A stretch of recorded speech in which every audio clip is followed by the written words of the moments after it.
Yeah. I have to be a grown-up, and I don't want to be a grown-up. I want to do this.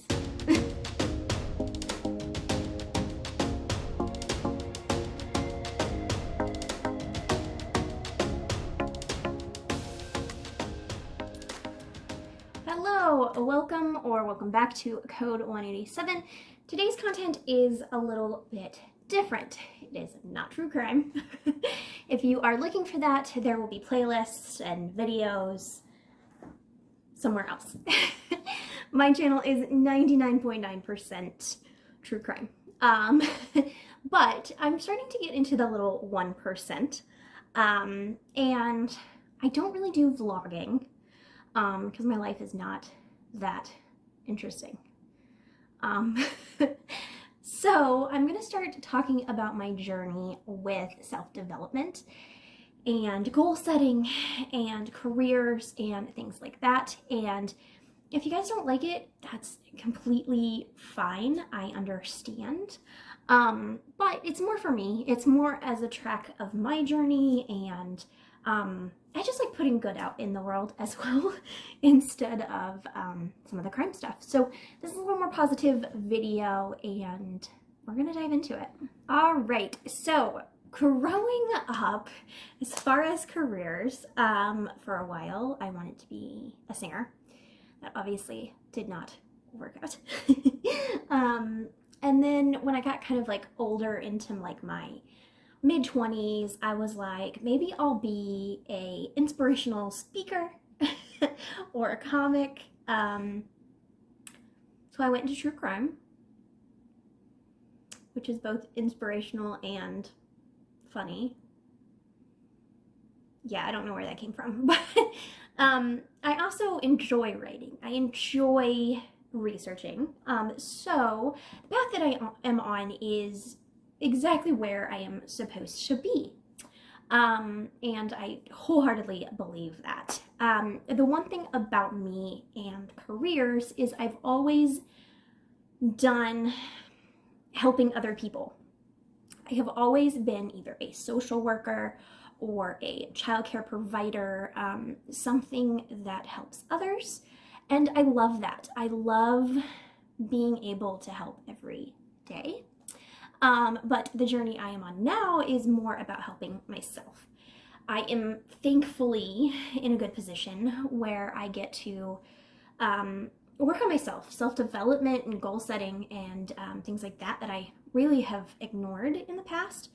And so I'm on this journey and I wanted to share it with you guys because goal setting is hard for me.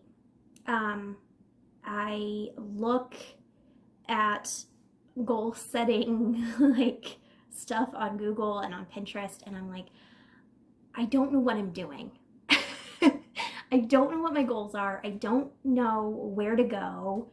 I always either set too high or too low, and I'm never able to achieve them. Every year it seems like, oh, I'm gonna do weight loss, and I never do. So I just gave up on it. I'm like, I'm not even going to focus on weight loss. I'm going to focus on bettering myself and getting motivation. This true crime journey has been very different for me. Being on camera, getting the self-confidence to be on camera is extremely hard. It's harder than you think because people judge you over the stupidest things. I've had people say that I have an accent. I have people say that I'm fat all the time. And to not focus on those things is a little bit hard for me. I spend most of my time wanting to be good for the victims rather than for my audience. If I am telling a story that I believe encompasses the story, tells the story, honors the victim, it shouldn't matter what anyone else thinks. It should be one of those things where their opinion affects me in no way.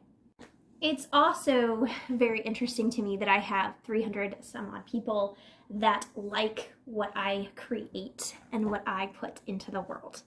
And I spend so much time on my creation that it's like I get to hand that over to 300 of my best friends and be like, what do you think of this? And it's interesting. It's a very interesting career path to go down. And podcasting is very interesting as well. But I love it. And I want to be doing this, obviously, forever. This is my goal. This is my long-term goal. I want to be a filmmaker. I want to make documentaries. I want to tell people's stories. So I'm working towards that. I set a personal goal, which I will not share with you guys, but I also set a career goal. And that is one of them, is working on being a better filmmaker. I know that I'm not going to get there overnight, but being a better filmmaker is definitely one of my goals. I want to give you guys my 100%. And I definitely intend on doing that. So my overall goal, of course, is being a better filmmaker and making better content. But also, I want to work on my camera presence, and I want to work on being a good researcher. It's a lot harder than people think it is to come up with a cohesive story, to pick a story that everyone is going to be interested in. And those are the things that I am working towards. What I think is good right now is I have a really good drive for this. I want to be better and I want to be a good learner, and that is definitely a great thing. And I think our material is really good. I really do. I listen to our podcast, I listen to my videos, and I'm like, I would be a fan of this, and that's all that matters to me. So I'm going to try to work on finding a big people job because this is kind of a hobby for me. It's not my job yet. I have looked into a lot of different things. I've thought about being a 911 operator. That interests me. I've thought of just doing something just to pass the time, which would be fine. Learn a little extra income so I can put this back into this channel. But any advice? You know how when you're like, or you see a kid, or when you're a kid and they're like, what do you want to be when you grow up? And if it's not like firefighter or police officer or something cool, they're like, okay. Yeah. I have to be a grown-up, and I don't want to be a grown-up. I want to do this. So if you have any advice on careers that you think I would be good at, or tell me your careers and what is good about them and what is bad about them. And I'll try to go through and read some of those. But what do you think of this kind of content from me? I didn't do a deep dive. I just did a general overview of what I'm doing. What are your thoughts? And honestly, I'm probably going to keep doing it. But I do hope you guys enjoy it because I'm putting it out there for you. So I'm going to continue to grow, do some videos on my journey, and I'll see you guys next time with a true crime video. And see you guys later. Bye.